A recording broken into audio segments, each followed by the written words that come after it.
पश्चिम बंगाल और पंजाब में जहां इंडिया ब्लॉक की मुख्य पार्टी कांग्रेस को सहयोगी दल से झटका मिला है, तो वहीं उसके लिए अब उत्तर प्रदेश से राहत भरी खबर सामने आ रही है। सपा मुखिया अखिलेश यादव ने बड़ा ऐलान करते हुए कहा है कि सपा ने कांग्रेस को 11 सीटें ऑफर की हैं। इंडिया ब्लॉक के तहत सपा और रालोद का गठबंधन हुआ था, जिसके तहत रालोद को 7 सीटें दी गई हैं। कांग्रेस यूपी में ज्यादा सीटों की उम्मीद कर रही है, लेकिन सपा ने 11 सीटें देने की घोषणा कर दी।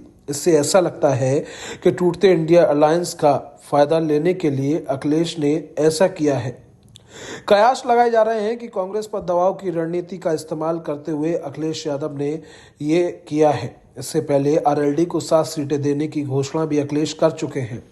अब एक ट्विस्ट इस बीच निकलकर सामने ये आता है कि जिस तरह से अखिलेश यादव ने लोकसभा चुनाव में 11 सीटें देने का कांग्रेस को ऐलान किया है, वहीं अब कांग्रेस के द्वारा इस चीज की मनाही की जा रही है और साफ तौर पर कांग्रेस के जो कार्यकर्ता हैं, नेता हैं, उनके द्वारा ये कहा गया है कि हमें ये अभी मंजूर नहीं है। बात चल रही है, सहमति बनेगी तो गठबंधन करेंगे।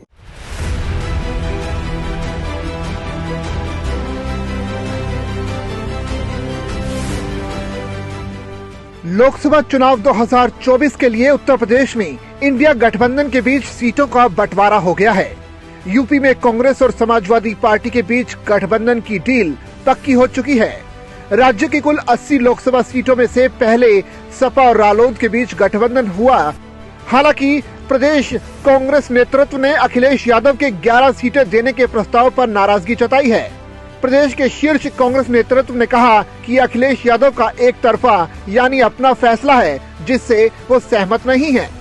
आपको बता दें कि 2019 के लोकसभा चुनाव में उत्तर प्रदेश में समाजवादी पार्टी का कांग्रेस के साथ कोई औपचारिक गठबंधन नहीं था, लेकिन अखिलेश यादव के नेतृत्व वाली पार्टी ने रायबरेली और अमेठी सीटों पर कोई उम्मीदवार नहीं उतारा, जहां कांग्रेस नेताओं सोनिया गांधी और उनके बेटे राहुल गांधी ने चुनाव लड़ा था। कांग्रेस ने सूबे की 80 में से 67 सीटों पर उम्मीदवार उतारे थे। पार्टी 6.4% वोट शेयर के साथ केवल 1 सीट ही जीत सकी और 3 सीटों पर दूसरे स्थान पर रही। तब पार्टी के राष्ट्रीय अध्यक्ष रहे राहुल गांधी अपनी सीट भी नहीं बचा पाए थे। सपा, कांग्रेस और आरएलडी तीनों ही दलों के अपने अपने दावे के समर्थन में अपने अपने तर्क हैं, लेकिन आंकड़े क्या कहते हैं, इसकी चर्चा भी जरूरी है। साल 2019 के चुनाव की बात करें तो सपा, बसपा और आरएलडी से गठबंधन कर चुनाव मैदान में उतरी थी। सपा ने 37 और बसपा ने 38 सीटों पर उम्मीदवार उतारे थे। आरएलडी के हिस्से 3 सीटें आई थी। सपा, बसपा, आरएलडी के गठबंधन ने सोनिया गांधी की सीट रायबरेली और अमेठी में राहुल गांधी के खिलाफ उम्मीदवार नहीं उतारे थे।